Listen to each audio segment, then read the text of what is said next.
Today, I'm going to unbox, take a look at Siege of Tenochtitlan game, a strategy game of the Spanish assault on Tenochtitlan in 1521. This is easy to learn and play. That's the logo or slogan from the historical game company, which is owned and proprietor and the designer, Steve Kling. And I want to thank Steve for sending me this. I got an email out of the blue saying that, hey, he's got a couple of new games, or like 4 new games coming out for the historical game company, recently released. And said if was I interested in any of them. Of course, I'm interested in all of them, but I didn't want to be greedy, so I picked this one and another one, which you'll be seeing soon as well. Um, the games this from the historical game company, they're sourced by Blue Panther. You can see that this is kind of a typical Blue Panther box, and the components, the way the counters are made and the cards and the map. Well, the map is a little bit different, but all the other components are very typical of Blue Panther. The map is an upgrade. It's kind of a linen uh, matte type of mat that I really like, and that's been consistent with all the historical game company games that I have covered. And I'll put a link to all that down below. I'll keep a running list so you can see the stuff that I've covered, so you can get a look at it and see what if any of those titles interest you. As far as getting these, Blue Panther has a site where you can pick these up. Also, the Historical Game Company has its own site where you can take a look at these, and they're where great war games are sold. So like maybe like Noble Knight and stuff like that. But anyway, enough of that.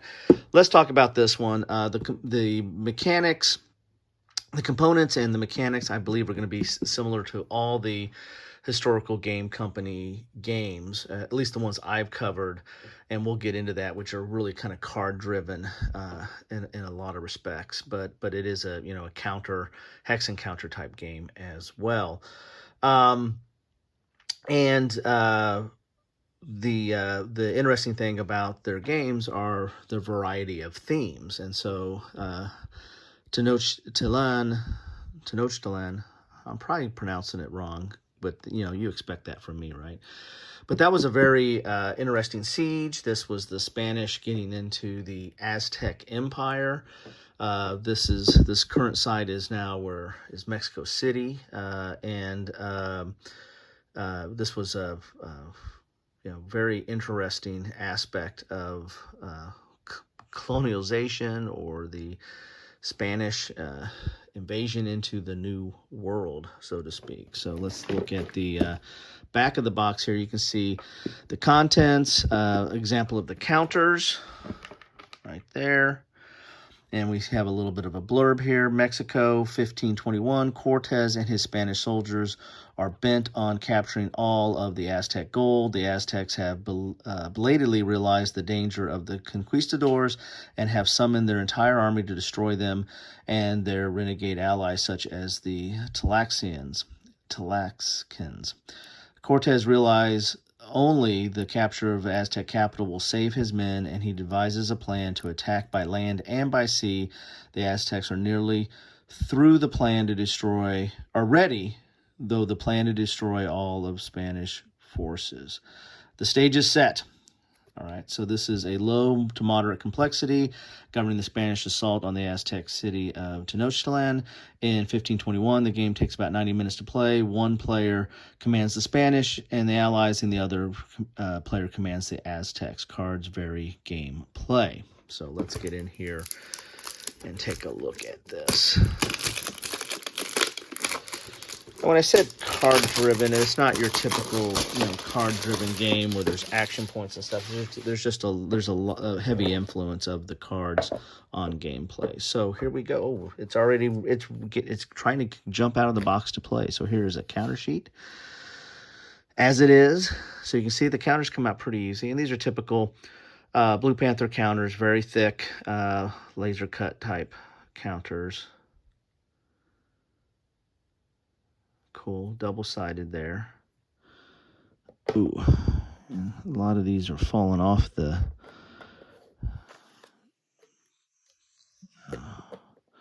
sheet here. I don't know how they go back in here, but we'll just kind of put a little puzzle here as we do it. But I mean that just show you that everything's in there. But it's you know, it does show that these counters do come out very easily. You know, they do have a little bit of the you can see there. You got a little bit of nib. I mean, these are too thick to. I mean, I don't clip anyway, and I don't think you need to clip because these are pretty clean, or relatively clean. But there are some like little nibs, but not that unsightly in my opinion. These are just really thick counters. Yeah, I don't know if I'm gonna get. There it is. Got them all back in. There's the puzzle. You get some cards here. I normally, you know, pull out the rules first, but you know, I'm just gonna grab it as it comes out. You get a die. There you go. So you have your cards here. So these are the Spanish. These are the Aztecs. And and it basically kind of controls your move, your attack, and any kind of special event or special action that might happen, or that you might be able to use with this card. But that's why I say it's a little bit somewhat card driven, because this tells you what to move, this tells you how much you can attack, and so that kind of controls some of the gameplay. The cards are these are different. These move, attack, and special. The pictures are going to be the same for the Spanish. Now the titles are going to be tied to what happened in that battle in some respects. There, you have some war wagons there, and then you have the Aztecs, and they're going to have different pictures than the Spanish, of course, but their move, attack, and special will be different on each card, and then it's a different title on each card. A canoe assault, human sacrifice, something the Aztecs were apt to do. All right, then we get the rules here.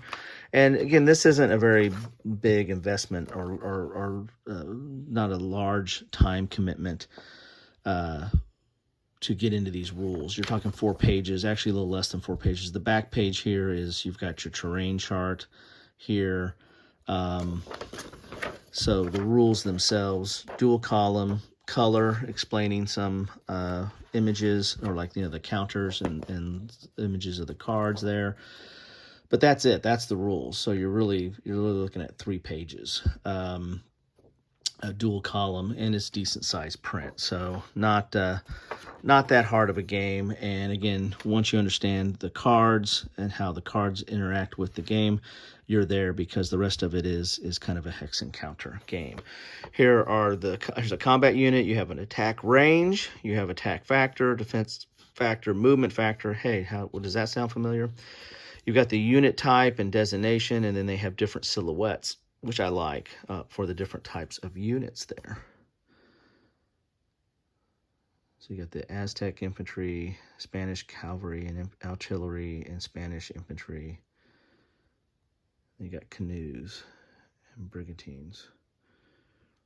And you got the back as the defense factor. There you have it. So the phases are draw a card, movement phase, defensive fire phase, combat phase, and rally disorder units. That's it. And they have some explanation on each of that. And again, this is relatively easy to get to the table. In fact, I was looking at all the ones I have, and I need to play them more before I do some video, but I was looking at which one to play so I could do some video, you know, do like an after action report or a gameplay type report. And that's when I got the email from Steve, and I was like, okay, well, this was fortuitous. Interesting timing, because now I need to do some more unboxings, and I still haven't got to my play yet. So here's the maps. As you can see here, you got this kind of a linen or textured finish there. See that map? I really like this. Good thick quality. I just like these. And they're all the same size, and it's just a nice touch of when you're pulling out one of his games, or one of the historical game company's games.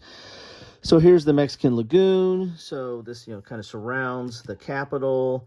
Here's the sacred precinct. See, here's a market here. Here's the dock area. And so, the attack is going to come from outside. Plus, you need to go through some of the lagoon as well. And there's actually hexes on that lagoon, if you can see closely there. So it's kind of a dark green water. So Lake Texcoco. So that's cool. I like that. So you have your game turn here and to keep track of the game turns, and then you have your Spanish eliminated units and Aztec eliminated units. So there you have it. That is what you get in a box here of Siege of Tenochtitlan. And I don't know. I like these games. I think they're very playable.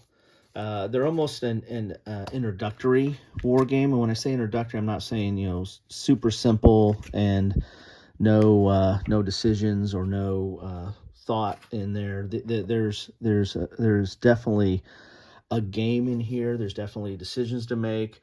The game's played differently because you're going to get different cards and you're going to make different decisions. So that's isn't that what a war game is about? So I like these. I like these quite a bit, and find that they don't take very long to get into as far as reading the rules or setup, and they don't take very long to play, and they have a variety of themes. So what's not to like? Now, it might not have as much chrome as you might like, might not go into the depth of the simulation, but I think they do have a solid place in our hobby.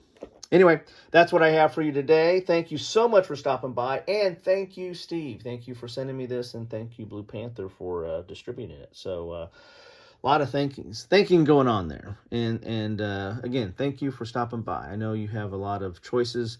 Your time is limited, and you have a lot of choices with how you spend your time, and so any time spent with me is greatly appreciated. So thanks, and take care.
Thanks for watching.